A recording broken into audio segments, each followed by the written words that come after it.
You are not going to leave this table until you sign. My father's voice wasn't loud, but it carried a weight that made the crystal glasses on the dining table seem to vibrate. The scent of fresh pine and expensive red wine filled the room, but beneath it was the metallic tang of fear. Or maybe that was just me.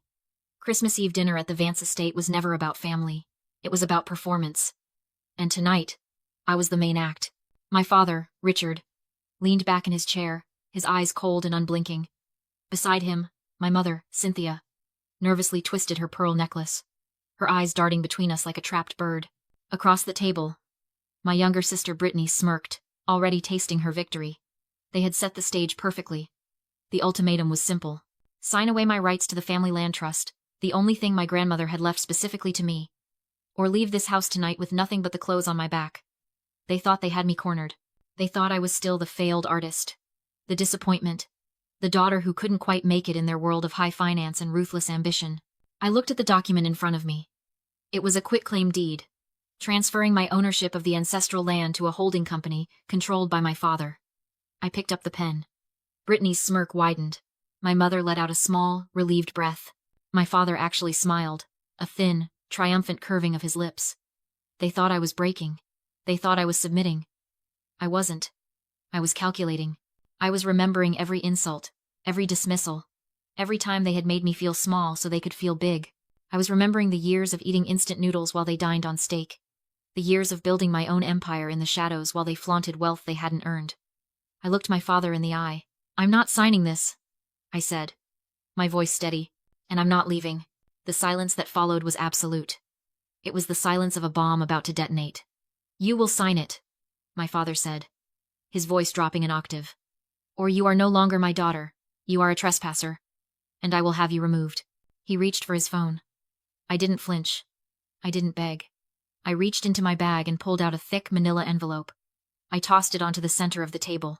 It landed with a heavy thud, sliding across the polished wood until it hit the centerpiece. "That's not a signature," I said. "That's an eviction notice." Before I tell you what happened next, and why the FBI was swarming the lawn 15 minutes later, tell me in the comments where you're watching from. I want to know how far this story of justice travels. Have you ever been pushed to the edge by the people who were supposed to protect you? Let me know. Because tonight, we are pushing back. My father stared at the envelope as if it were a venomous snake. "What is this?" he demanded, his hand hovering over the clasp. "Open it," I said. "Or don't. The outcome is the same." He ripped it open. I watched his eyes scan the first page. I saw the exact moment the confusion turned to shock, and then to pure, unadulterated terror. It wasn't the quitclaim deed he had prepared. It was a foreclosure notice. But the name of the lender wasn't a bank. It was Ether Corporation. My company. "You see, Dad," I said, leaning forward and resting my elbows on the table. "You didn't know I founded Ether Corp 5 years ago. While you were telling your friends I was a failed painter living in a studio apartment, I was building one of the largest defense contracting firms in the country. And last month, when your gambling debts became too much for your standard creditors, they sold your bad loans." To me, Brittany laughed. It was a nervous, high-pitched sound. "You? A CEO? Please. You can't even afford rent. Check your email, Brittany," I said, not taking my eyes off my father. My sister rolled her eyes, pulled out her phone, and tapped the screen. I watched her face. It went from smug to slack, in 3 seconds flat. "You see," I continued, my voice calm and level. "Aether Corp also acquired the boutique financial firm you work for this morning. As the new owner, I ordered an immediate audit. We found the embezzlement. You're fired, Brittany. Effective immediately. And my legal team is already drafting the charges." She dropped her phone. It clattered onto her china plate, cracking the porcelain. My mother made a small, choking sound. "Alexis, what are you doing? This is your family." "No," I said. "This is a business transaction. And you are in default." I stood up and walked to the window, looking out at the snow falling on the expansive lawn. "This house? It's held by a shell company that was part of the assets I acquired. Under the terms of the corporate housing agreement you signed to hide your assets from the IRS, this property is for employees only. Since I just fired all of you from your respective positions in my subsidiary companies, your right to occupancy has been terminated. You are trespassing." I turned back to face them. They looked like statues, frozen in a tableau of ruin. My father was purple with rage, but he couldn't speak. The papers in his hand were shaking. My mother was weeping silently, ruining her expensive makeup. Brittany looked like she was going to be sick. It was the most beautiful thing I had ever seen. You have 10 minutes to gather your personal effects and leave, I said, checking my watch. Security is already at the gate to escort you off the premises. Don't take anything valuable. It belongs to the company now. I turned my back on them and started to walk toward the door. I felt a surge of triumph, hot and intoxicating. I had won. I had flipped the board. I had taken back everything they had stolen from me, my dignity, my agency, my power. I reached for the door handle, ready to walk out into the cold night air as a free woman. I thought it was over. I was wrong. I had just walked into the real trap. I reached for the heavy brass handle, my fingers inches from cold metal, when a hand slammed against the wood right beside my head. The sound cracked through the room like a gunshot. I didn't flinch, but I stopped. I turned slowly. My father was standing there, his face flushed a deep, ugly red, his chest heaving. He wasn't the broken man I had seen 10 seconds ago. He was the tyrant I remembered from my childhood, the man who used fear as currency. You think you can just walk out of here? He hissed, leaning in so close I could smell the stale wine on his breath. You think you can destroy this family and just waltz away? I stepped back, creating space. I'm not destroying anything, Richard. I'm repossessing my property. Now move. He didn't move. Instead, he locked the deadbolt. The click echoed in the silent foyer. Trevor, Brittany's fiancé, stepped forward. He adjusted his silk tie, his expression shifting from shock to a predator's calm. The law is funny about possession, Alexis, he said, his voice smooth and practiced. You might own the paper, but possession is 9/10 of the law, and right now, you are on private property, making threats, and behaving erratically. I felt a prickle of warning at the base of my neck. This wasn't just anger. This was a script. They had rehearsed this. What are you talking about? I asked, my muscles tensing. And then the performance began. My mother, who had been weeping into a napkin moments ago, suddenly let out a shriek that could have shattered glass. My necklace! She screamed, clutching her throat. The diamond necklace, it's gone. She looked at me, her eyes wide with feigned horror. She took it. I saw her near the coat rack. She took the heirloom necklace. It was clumsy theater. Desperate and raw. But they committed to it with terrifying intensity. Brittany pointed a shaking finger at me. I saw her too. She put it in her pocket when she came in. I stared at them, fascinated by the sheer audacity. The necklace in question was a vintage piece my grandmother had supposedly left to my mother, insured for $500,000. It was their financial safety net. The one thing they hadn't sold yet. Empty your pockets, my father commanded, holding out his hand. I laughed. It was a cold, dry sound. You have got to be kidding me. I'm not playing this game. Trevor pulled out his phone. I'm dialing 911, he announced, his thumb hovering over the screen. Grand larceny. Theft of property valued over $500,000. In this state, that carries a mandatory minimum sentence. Unless, he paused, a cruel smile playing on his lips. Unless you sign that quitclaim deed right now, and maybe transfer those acquisition rights back to your father. We might be persuaded to drop the charges if you show remorse. It hit me then. The true depth of their depravity. This wasn't just a reaction to my eviction notice. They had planned this. They had invited me here tonight not just to bully me into signing, but to frame me if I refused. It was a win-win for them. Either I signed over my inheritance, or I went to prison, and they collected the insurance money on the stolen necklace. My mother lunged forward before I could react, shoving her hand into the deep pocket of my wool coat. I tried to push her away, but my father grabbed my arms, pinning them to my sides. I felt her hand rummage, then withdraw triumphantly. A stream of diamonds dangled from her fist, catching the chandelier light. I found it, she sobbed, turning to Trevor. She stole it. She tried to steal our legacy. I looked at my mother's face. There was no shame there. No hesitation. Only a twisted kind of relief. This is the trap of normalizing cruelty. To them, destroying me wasn't a crime. It was a necessary sacrifice.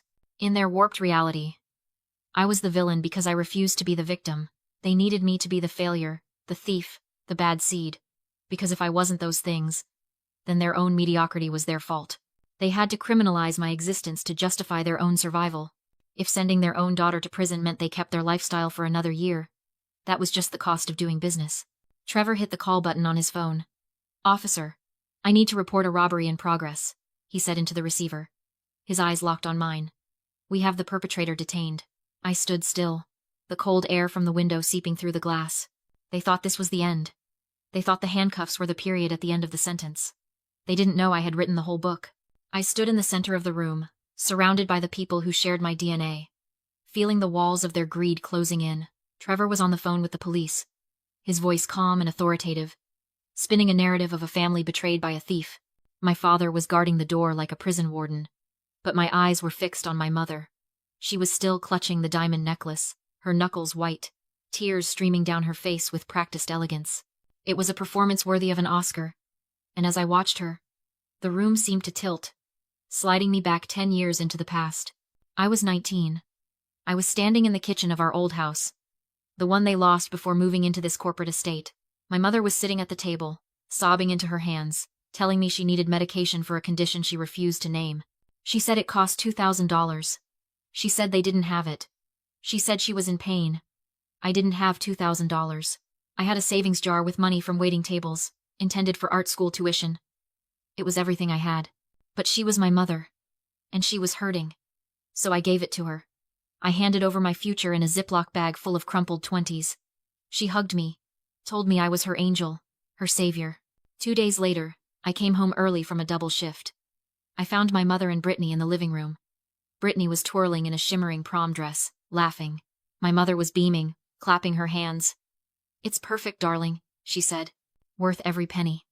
I saw the receipt on the table. $2,000. The exact amount of my angel money. She hadn't bought medicine. She had bought a dress for the golden child. When I confronted her, she didn't apologize. She looked at me with cold, dead eyes and said, "Don't be selfish, Alexis. Your sister needs to look the part. You can always work more shifts." They broke me that day.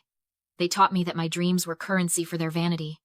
But as I looked at my mother now, 10 years later, holding the necklace she had planted on me, I didn't feel broken. I felt a cold, hard clarity settling in my chest like ice. The girl who gave up her tuition money was gone.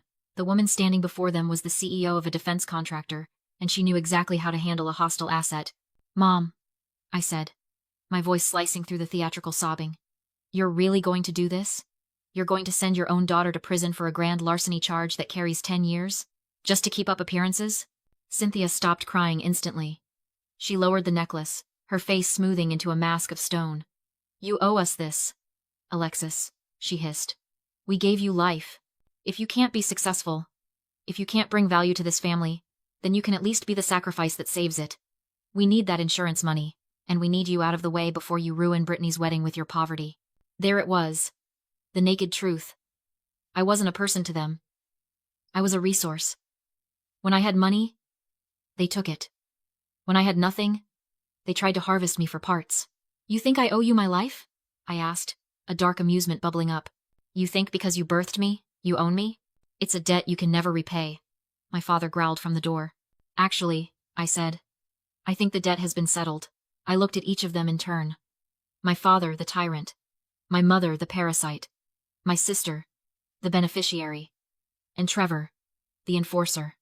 "You spent years draining me dry. You thought the well was bottomless. But you forgot one thing about digging holes, Mother. Eventually, you dig deep enough to hit something hard. Something that doesn't break." I stopped looking at them as family. In that moment, they ceased to be my parents and my sister. They became targets. They became liabilities. And I knew exactly how to liquidate them. Trevor ended the call with a satisfied click of his tongue. "The police are 5 minutes out," he announced, sliding his phone back into his pocket. "And luckily for us, Sheriff Miller is on duty tonight. He and your father go way back. Golf buddies, I believe?" He smirked at Richard, who nodded, the color returning to his face. The fear was gone, replaced by the ugly confidence of men who knew the system was rigged in their favor. They thought they had won. They thought the local badge coming up the driveway was the ultimate authority. I didn't argue. I didn't try to run. I simply backed up until my shoulders touched the cool plaster of the wall. I raised my left wrist. A single tap on the sapphire face of my smartwatch initiated the sequence. The screen pulsed once a silent, digital heartbeat. Aether protocol engaged. It wasn't a panic button. It was a summons. "You can stop checking your watch, Alexis," Brittany sneered, wiping her eyes. "No one is coming to save you. Your little artist friends can't help you now." I looked at my sister. Really looked at her.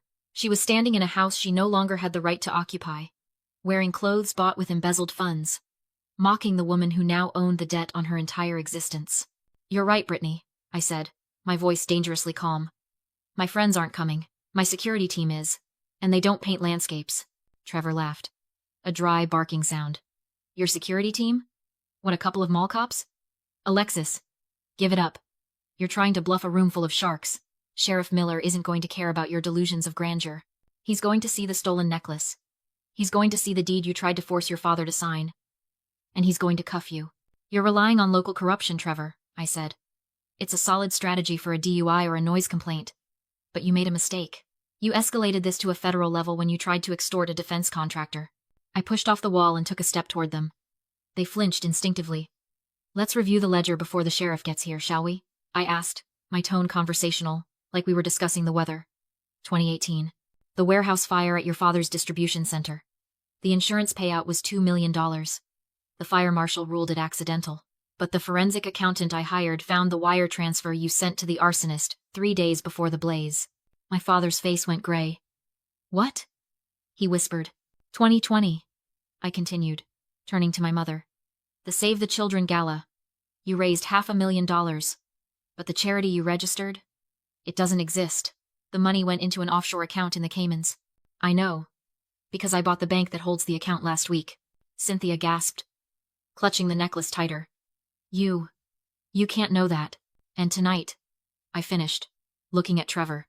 Conspiracy to commit kidnapping, false imprisonment, extortion, attempted grand larceny by fraud. I tapped my temple.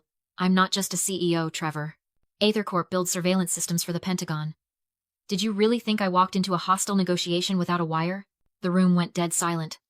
The kind of silence that happens when the predator realizes it has bitten into something poisonous. Trevor stared at me, his mouth opening and closing. You're wearing a wire? I'm wearing a fully encrypted, cloud-synced biometric recording device, I corrected. Every word you said, every threat, every admission of the necklace being a setup, it's already been uploaded to a secure server. And it's already been forwarded to the Justice Department. You're lying, Brittany shrieked, her voice cracking. You're just trying to scare us. Dad, she's lying. My father looked at me. For the first time in his life, he didn't see his disappointment. He saw a threat. He saw the end of his world. Sirens grew louder as red and blue lights flickered across the snow-covered windows. I checked my watch. Right on time.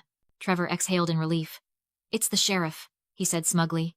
Doesn't matter what you have. Miller will take your recording. You're finished. He flung the door open. Officer, in here. We caught the thief. I stood still as they smiled at me, convinced help had arrived. They had no idea they'd just sealed their own fate. Sheriff Miller entered, genial and familiar. Richard, he said. Robbery? My father slumped into rehearsed grief. It's my daughter. She stole Cynthia's necklace. We found it on her. Miller turned to me, eyes cold. Is that true? It was planted, I said evenly. And if you arrest me, you'll be aiding federal wire fraud. He scoffed. You got a lawyer mouth. Trevor stepped forward, displaying a video.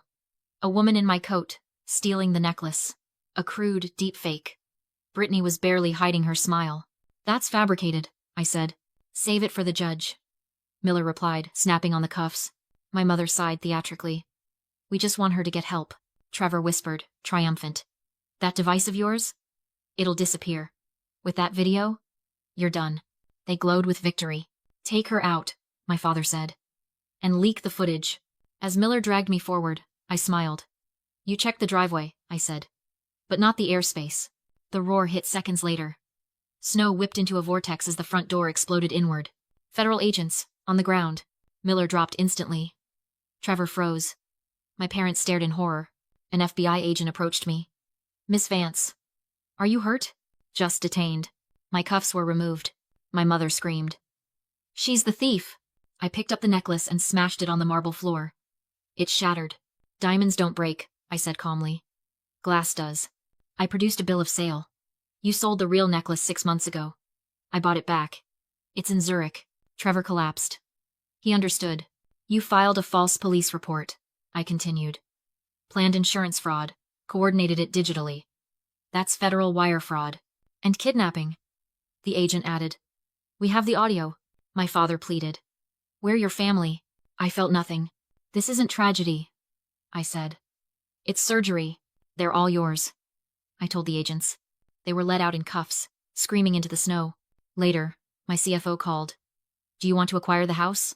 I looked at the mansion. A mausoleum. No, I said. Let it burn itself out. The car pulled away. I didn't look back. That night, I didn't lose a family.